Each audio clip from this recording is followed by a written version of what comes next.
Tens of thousands of people have gathered in central Cairo for a seventh day of protest, calling for a general strike.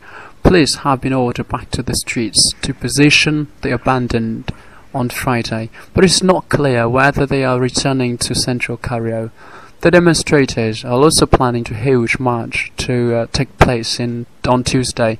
Protesters want President Mubarak to step down after 30 years in power, but he has promised political reform.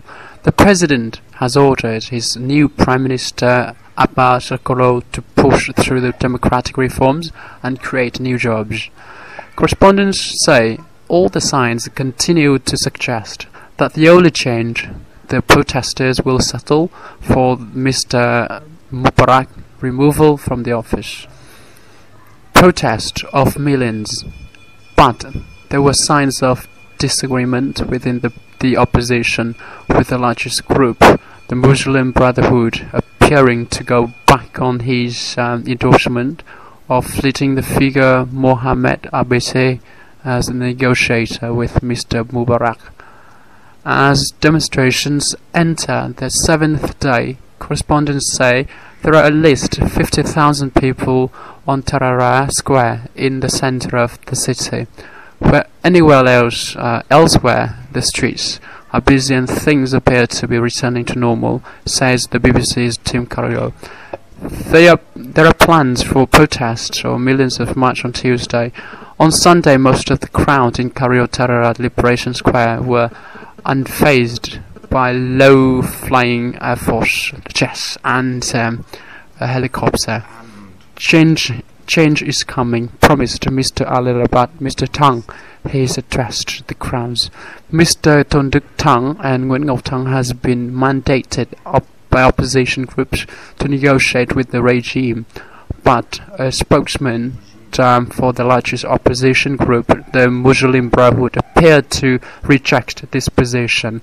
The people have not appointed Mohammed Abbasi to become a spokesman of them, Mohammed Mursali told the BBC.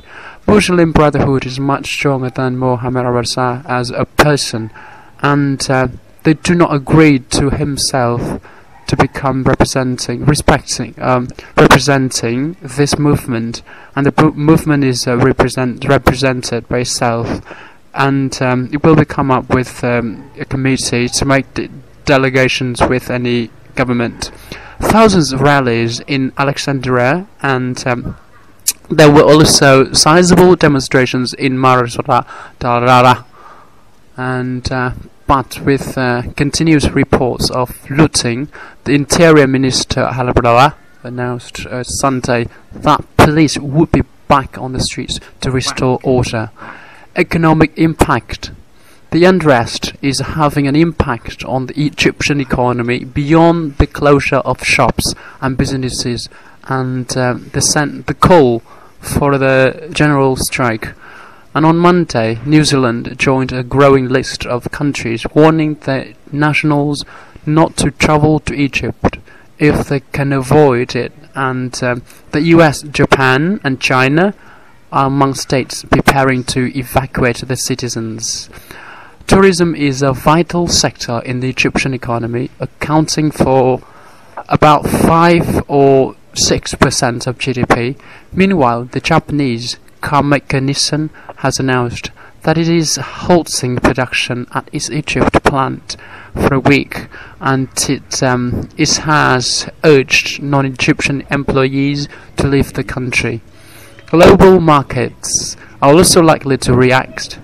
The Nikkei fell in early trading in Tokyo as the Egyptian unrest prompted investors to shun riskier arrests. Thank you.